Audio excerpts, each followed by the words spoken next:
Welcome to Therapist Spotlight.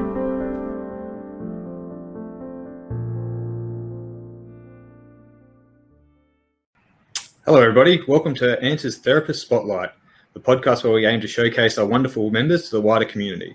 I'm Joshua Brooks, your host, and today we have the wonderful Alyssa Tait with us. Alyssa Tait is a naturopath, nutritionist and physiotherapist, so it's going to be very interesting to see how she combines all that together to give her clients a holistic care. So Alyssa, how are you today? I'm great, thanks for having me. Oh, no worries. So, first question, how did you get into natural therapies and what's your journey been like? Well, it goes back a long way, as I'm sure a lot of naturopaths will say. You know, it's often something that's a little bit of a calling, I guess you'd say. Not always for the best reasons. I would say I was a bit of a sickly child, that was sort of how things began for me. But I was always really interested in nutrition. And I guess I would describe myself as a health freak. I was just one of those sort of health nut kids who are kind of like an old lady in a kid's body. But I ended up going into physiotherapy because it was one of those things that was more sort of expected of me, and I do love it, but it was I guess a circuitous journey to get to what I'm doing now. But so I went sort of down the conventional pathway, did conventional sciences and anatomy and loved all of that. But I just had there was just a big gap in all of it for me, like this kind of hole that wasn't filled, in terms of my sort of passion for nutrition and natural health. I guess leading up to that, in my uni days, I really got involved in all kinds of natural health, as people often do, traditional Chinese medicine, aromatherapy, all kinds of natural healing. But I ended up in physiotherapy, and specifically in pelvic floor physiotherapy, which is, I guess, kind of like a sub section or focus of, at the time, what was women's health physiotherapy, but over time has really broadened as we realize that, men have pelvic problems, as well. And so it's, I guess what happened there was it was a field where you can't ignore the gut, you can't ignore the bowels, you can't ignore nutrition. And as you train in that field, and I did my postgraduate qualifications in that field, we did so much on the bowel. We were obsessed with any pelvic physio will admit to you they're obsessed with the bowels. But we were really good at the bowel from the rectum downwards, basically. We knew exactly what it meant when you could or couldn't empty and how to adjust those things. But it was as though the bowel kind of stopped at the rectum and didn't go any further up into the gut. And that was always where my questions were, what about how this person's eating and their stress and their lifestyle and their microbiome and all that kind of stuff. So for me, that was, I couldn't ignore that. So I was working in public health. I was working in a public hospital, and I started a nutrition qualification on the side. And that was an amazing qualification that actually, it no longer exists, as sometimes happens with them. But it really kind of transformed how I thought about health. And I wanted to start to integrate that stuff. And I could only do it in part because when you're in the public system, you really have to sort of fit within that role that you're playing. So I felt like there was so much I couldn't do. And that's when I gradually kind of branched off into private practice and built that up slowly. But I was just never going to not combine. It just didn't make sense to me to not look in a sort of more broad, holistic manner. So that's how I've ended up here. Well, especially for pelvic problems, right? Because that's where your gut is. So it's kind of makes sense, doesn't it? That's right. We would ask all the questions. We would ask questions about period problems as well. We were fantastic at assessment, but I felt like then you didn't know what to do with it. And I think that's, I guess one small criticism I can make about conventional medicine, as wonderful as it is and how much it has to offer, it can be very, very strong on the evaluation and assessment side. And there are certain types of intervention that are critical and, very valuable. And then for certain other types of conditions, it kind of comes to a bit of a dead end. If you're lucky, you get referred on. That's, as a starting point, you might not get referred to the right sort of health professional for you or the right approach. But if you're lucky, you actually get a referral. If you're not, it's just a dead end, can't help you, or even worse, you're not taken seriously or not believed, or your symptoms are put down as something else because they don't fit into that sort of medical paradigm. So idiopathic or something like that. It's just sort of exactly in your head or making it up. Either. Yeah. So true. It's idiopathic, it's psychological. And the interesting thing is that I've ended up working in a kind of a subspecialty of my field where there is a huge unknown surrounding some of the conditions that I'm most interested in treating. And even though that's frustrating at times, I find that the skills I have work for helping the people in that area because, one, when things are unknown and poorly understood, you need very, very good assessment skills. So you can't just approach it with, oh, maybe this will help, maybe that will help, maybe we need to address every single aspect of this being in front of me. I mean, it's just not practical. But you also need a very exploratory, creative, curious mind about what could potentially help this person when they've come to a bit of a dead end with what the standard treatments are. So what really grasped you about pelvic health, pelvic floor? Was it that you wanted to help women's problems, or like was it just on offer at uni? Like what was that journey like? That's what it was at first. Was I had an affinity for women's problems and personal problems that lead to, I guess, disproportionate psychological and or spiritual suffering, if you want to call it that, as opposed to purely physical things. While I think orthopedics is very interesting, it never grabbed me. I mean, it was, it just wasn't involved enough. I really wanted to be involved in helping the whole person and help the person be able to live well with whatever struggles that they were having. But we, like many people, I had a wonderful lecturer, had exposure to a terrific Australian researcher called Ruth Sapsford. And she was such a strong researcher in the 90s in the field of pelvic floor health. And she gave a lecture at our uni, and I was transfixed for the entire lecture. I thought everyone else was too, but when I talked to my friends afterwards, they looked at me like I was from another planet when I was saying how exciting it was. And that's when I realized, well, obviously I'm meant to go into that area. This is something I really want to get focused on. I mean, I was a late bedwetter as a child. I had problems in that area, recurrent UTI. I used to tell my parents that Dracula came in and wet the bed in the night to try to, deflect, the blame from myself, which I guess is interesting when you think about it. Even then I was feeling a certain guilt or shame and felt like I needed to come up with some other explanation. So I guess that's what strikes me with the people I work with now, is that there's a lot of emotion and often a lot of history of suffering behind what they're experiencing. And if I can play a part in lightening that load, decreasing that burden for them and showing them a way forward, then, that's very gratifying.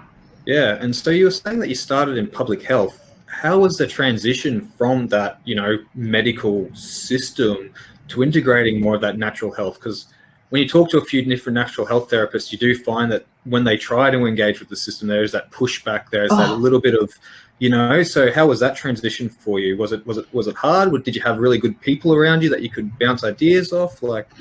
I think it was much easier than it would have been the other way. I think if I'd started in natural therapies, it actually can be incredibly difficult to break into the orthodox medical world. I think I was very lucky, just by virtue of having that background, that training, and then engaging with the system and having the links with the professionals that work within that system and being used to speaking their language and knowing what they want to hear. That gave me a huge advantage when I started up myself in private practice. And even now I feel like I have, sort of two personas, which it's like you just have to decide which one to turn up on the day or even at the moment, really, because you can walk both those paths, really. So when I'm writing letters and I'm writing to doctors about something I'm doing that's quite non-standard and maybe not as accepted or doesn't have as strong evidence as what they would expect, I really have to go back. I really focus on using the type of language that they expect, and I really hope to be able to bridge that gap that way. But I think it's also a challenge with the people I work with. I mean, ultimately, when you're working in private practice for yourself and it's just you and the patient, and especially when your referrals don't really come, I mean, I have probably over a third are word of mouth or via the internet, and it would be less than a third specialists, less than a third GPs. So I don't really rely on the medical professionals, although that is wonderful, because that's where these poor people are going, and they're often coming to a dead end. So I'm very grateful when the specialists say, oh, well, give pelvic physiotherapy a try, or even better, they'll say, give Alyssa a try. She has a strange combination that I don't really understand, but she seems to help people. So go see her. So that's wonderful. But with the people that I work with, sometimes that is a difficult line to walk as well. Many of them are referred to me expecting very standard conventional treatment. And I often, feel like that's one of my greatest challenges, is that in some ways I'm not preaching to the converted in the way that many naturopaths are, where you've chosen to go and see the naturopath. There might be challenging, they might be putting challenging ideas to you, but you knew that it was going to go that way. Whereas when you go to see a physiotherapist and you think they're going to give you a particular exercise program or do some particular hands-on, and they say to you, I actually don't think that's your issue. We could do that, but I think it's just going to be a Band-Aid on the symptoms. I would really love you to get X blood tests done. That's the hardest thing. And how do you find, like, I guess, referring herbs, dietary supplements, because you get those clients, are they, like, is it a hard sell sometimes? Is it hard to try and tell them, well, you could take this antibiotic, but why don't we try this, why don't we try this herb? Why don't we try this, this sort of more natural route first? Absolutely. It can be. And I'm sure many naturopaths experience the same when they're trying to do a broader regime, as opposed to what can you give me for this? What pill is the replacement for the pharmaceutical for my particular problem, whether it's depression or headaches or whatever it might be. So I find I often operate in 2 levels. Or 3 levels even. There's just conventional, and I just pretend to be a physio who doesn't know anything about that stuff, and that's torture, tortured by what I could be doing for them. That's my least favorite way of practicing. My most favorite way is obviously when they embrace it and they say, whatever you think, I'm happy to explore it. I just want to solve this. That's my favorite. And they in between, which would probably be the most common, is they don't really want it to be too hard. They're kind of have this wishful thinking that it's going to be a quick fix. And I can coax them into saying something, doing things like, so for example, for vaginismus, a particular type of painful sexual intercourse problem, physiotherapy is very, very effective for this. And it's a core approach, you couldn't skip it really. But at the same time, if I can see gross signs of magnesium deficiency in this patient, then it seems negligent to me to not open up that world to them and say, all your muscles are wired. They're on high, your nervous system's on high alert. That muscle tension is going to make so much of this much bigger fight for you, or a much greater challenge. Would you consider just making it a little easier for yourself by dipping your toe in the water of, nutritional approaches or supportive naturopathic approaches? So I find that nutrients, not so hard. People are hearing things. They come to you with information. They think they know all about, these things. And some people do have a lot of knowledge. Herbs are more difficult, and I tread very carefully with that. But it is wonderful to have that option. And when people are happy to run with it, I embrace it. Do you find that, say, if you're seeing someone for 5 to 10 sessions, then it's a lot easier because now that you've built the trust, they know what you're talking about. So even if they may come from that much more conventional, they start to get sort of results, but maybe not the best results. And then they're like, well, now I'm starting to trust you, building that rapport. It's like, well, why don't we just try this herb? Or why don't we just try this little bit of a different approach? Or, once you start to build that rapport. That's spot on. And I find that that's actually your smartest approach. It's not enough to have all the theory behind you. And I think sometimes as physios, we launch in with our enthusiasm for all this content that we know, and people aren't necessarily ready for it. So that's the most important thing, is to make that connection. And sometimes I do suspect that the standard physio approach is not going to be totally successful for this person, but I can tell that that's what they need. They need to try that, and they need to go, oh, maybe I do need to look further. And so it might be around that fourth visit. If we've had only a mild change when we're expecting a greater change, that's when they're often really open to that. And that's, individuals making discoveries for ourselves. That's how we all operate in life. And that's what I think we should be respecting as health professionals, is basically just, accompanying people on that journey to just making those discoveries for themselves. And meeting them where they're at. Hey, like when the client comes at you, you have to meet them where they're at, where their belief system is, what their, what their experience, their life experience, all that kind of stuff, isn't it? Exactly. You can't just beat them with a hammer and expect them to. That's right. Exactly. That's right. And I think that in my teaching role, that's most apparent to me, because of course, when you're teaching, you teach the theory, then you show these marvelous case studies of when everything worked out perfectly and you did this appropriate assessment, everybody agreed to everything.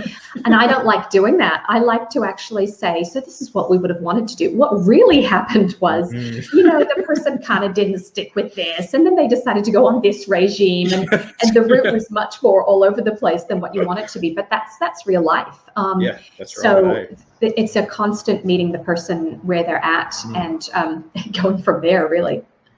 So if a client comes into you, what's your general consultation process like? What's the treatment plans like? I mean, everyone's different, but just in general, how do you sort of approach a different client that comes into you? What's your process? Yeah. How have you merged them? Yeah. Because I work in a very sensitive field, so doing a lot of chronic pain, sexual pain, chronic long-term conditions that are in very sort of intimate sort of areas, it's really important that they feel comfortable from the start. So we put a lot of effort into that, even from before they come, with what we send them and how they're welcomed. And I have the most beautiful receptionist ever. I've had myself too many experiences with dragon ladies at the desk when you're trying to make an appointment with the specialist. I don't think that helps anyway.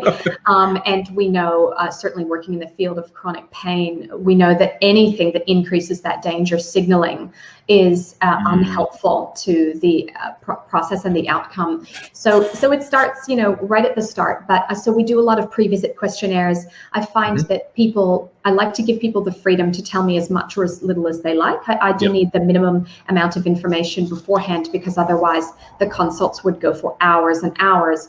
But some people will choose to share a lot, and it's almost like reading someone's diary sometimes. And they can be quite a shy person who finds it hard to talk about those things, but when they write it down, they are able to express it more easily. And then I feel like I have the privilege of seeing inside, their mind and their experience before they come. And the only way I can describe it is I have a feel for them. So, and that feel requires at least 2 to 3 sessions. You can't know, of course, even on paper with that information. So you really develop a feel for that person. So it shouldn't be too drastic too early, because you're just figuring each other out and how you're going to work together. But I think the other thing is there's a lot more talking than people expect. I know you probably find that hard to believe, but for a physio, people think you're going to have a quick chat and then quick on the bed and let's move your limbs around.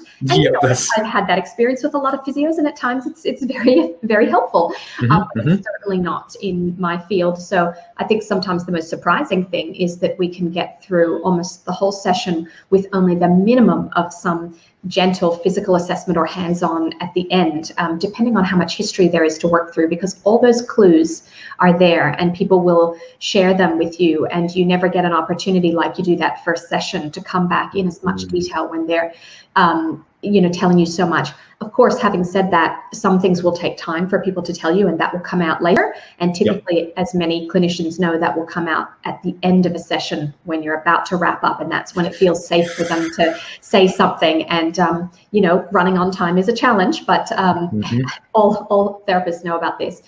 Especially if you're dealing with the pelvic, all that sorts of stuff, right? Exactly. That's right. And so it's just you couldn't be in the area without a lot of compassion. Although from some of the stories I hear about health professionals people have seen, it shocks me how much that seems to be the case, that people are shown the opposite of compassion about certain things they've been going through. But I think in terms of the whole blending or mixing physio, nutrition, naturopathic approaches, it's just like the duck, pedaling madly under the water. Hopefully I'm appearing, calm and under control and unruffled on the surface, but the mind is moving frantically all the time to work out for this person what's the best approach, and obviously to plan your time in the session, because it could really run away with you. One of the things that I've been recently investigating is how much and how important sort of touch is to a naturopathic consult, but how much it necessarily has sort of fallen by the wayside a little bit. Do you find that because of your physiotherapy background, because of your touch, because of all that sorts of stuff, it helps you with your naturopathy and with your nutrition? Definitely. And I think that is a real challenge that modern naturopaths are up against, because it has become, I guess, a little bit separate. We kind of often have this, in the same way as medicine has, this specialty in nutrition, or, the physical therapies or the manual therapies that have traditionally been part of natural therapies in the past have often split off a little bit. And I feel very grateful that I have that ability, because, I have that implied permission. Of course, you are always gaining consent for physical examination, but there's an understanding that something physical will happen. Whereas if you go to see a naturopath, my impression is that would surprise people if there's physical, and that makes it very difficult for naturopaths at times, I think. Yeah, definitely. Well, this has been absolutely wonderful. Thank you so much for coming on, Alyssa. I've really appreciated your time and the conversation. So, where can people find you? Where's the best place? The best place would be my website, which is equilibriahealth.com.au. That's for patients, but also for that other angle, which is my education, my health professional education. I run a lot of online courses that are really aiming to kind of bridge that gap. I had a wonderful pharmacology lecturer in my master's, one of my master's subjects, and he, Dr. Clyde Jensen is his name, and he actually coined the idea of the continuum cleft. And I think a lot of patients and health professionals listening to this will relate to this, where all of the healing is on a continuum, but there is this unavoidable cleft in the middle that kind of divides the more complementary from the more orthodox approaches. And it's a major challenge we all struggle with on both sides, and it doesn't benefit the patient. In fact, it can really work against their progress and their outcome. And my aim is very much what he coined in terms of that term of bridging that continuum cleft, and my teaching is a big way of doing that, but I hope that my patients will experience that very much when they come to see me. So my website, and also I have a Facebook page for health professionals who are manual therapists. So they may be a physical type of natural therapist, or they may be another type, and that's manual therapists in functional medicine. But I also have Functional Nutrition Australia as a Facebook page where lots of chatting, and the Alyssa Tait Equilibria as well. There's just search me, you'll find me, and I hope to be able to keep up the dialogue with other interested people out there. Yeah, definitely. And your clinic is at Yeronga, is it? Yes, Queensland? That's right. Yeah, Yeronga on the south of the river in Brisbane. Yeah, beautiful. Well, again, thank you so much, Alyssa. And if anyone's out there and has any sorts of problems that you think Alyssa can help with, please get in contact. And if you're a therapist and all of this sounds incredibly interesting to you, please look it up and get some training, and we'll go through. So thank you so much for being on Therapist Spotlight, Alyssa. My pleasure. And everyone out there, we'll chat to you later. Bye. Bye for now.